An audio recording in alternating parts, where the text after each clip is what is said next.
तक नहीं रहा। पिता जो है वो नहीं कह रहा है आ बेटी बैठ जा। बड़ा कष्ट हुआ। सती महामाया के अंदर होता भी है। कन्या का स्वरूप पार्वती रूप होता है, उसका सम्मान होना चाहिए। शास्त्रों में तो यहाँ तक लिखा है जामयो यत्र शोचंती विनश्यत्याशु तत्कुलम। जहां पर बहन बेटियां शोक करती हैं वो कुल नष्ट हो जाया करता है, क्योंकि वो पार्वती सती का स्वरूप होता है। इसको समझना चाहिए हम सभी को। पिता नहीं कह रहा है, घर का मुखिया जो है वो नहीं बोल रहा है आओ बेटी बैठ। खड़ी है सच में, नहीं जा रही है अंदर। पति चरणों का ध्यान कर रही है महामाया। हे भगवान शंकर, हे देवादिदेव, मुझे शक्ति प्रदान कर।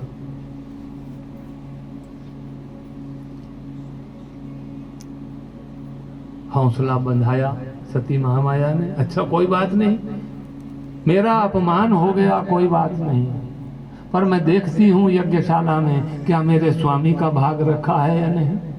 अगर स्वामी का भाग भी रखा होगा तो भी मुझे शांति प्राप्त होगी। जैसे ही यज्ञशाला में गई और वहां देखा रुद्र भाग नहीं है।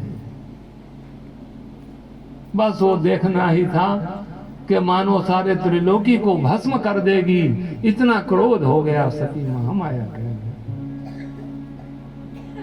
दक्ष से जो शरीर पैदा हुआ है उसको मैं अब नहीं रखूंगी, इस शरीर को ही समाप्त कर दूं।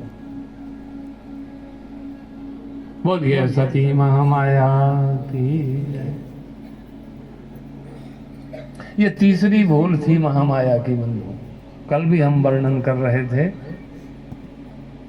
पहली भूल, कथा नहीं सुनी ध्यान से अगस्त ऋषि के आश्रम में।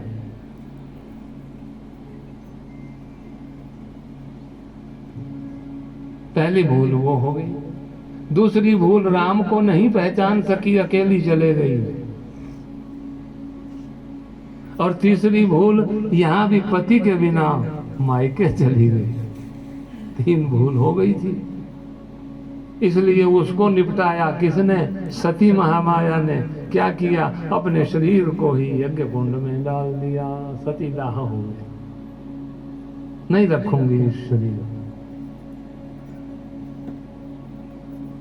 सतीदाह हो गया तो गणों ने समाचार दिया, हे भगवान शंकर, सती का दाह हो चुका है। भगवान शंकर को पता था बंधु। भगवान शंकर ने अपनी जटा को उखाड़ा, वो पृथ्वी में पटका, उससे वीरभद्र पैदा हुआ। उन्होंने हाथ जोड़ के प्रार्थना की, कहो भोले शंकर मुझे क्या करना है? जाओ दक्ष के यज्ञ को विध्वंस करो और दक्ष को भी समाप्त कर दो। वो दोनों चले गए।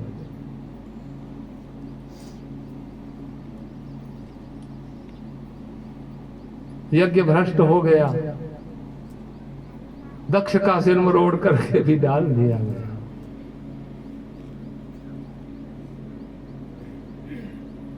इतने में जितने भी वहां यज्ञ के विद्वान थे, सभी देवता थे, वो वहां से उठकर भगवान शंकर की शरण में गए। हे भोलेनाथ, आज के बाद कोई भी प्राणी यज्ञ नहीं करेगा, इसलिए यज्ञ की प्रक्रिया को चालू रख दिया जाए। सभी ऋषियों के अंग प्रत्यंग ठीक कर दिए जाएं, दक्ष को जीवित कर दिया जाए। हे भोले शंकर, हमारी यह प्रार्थना है। बोलिए।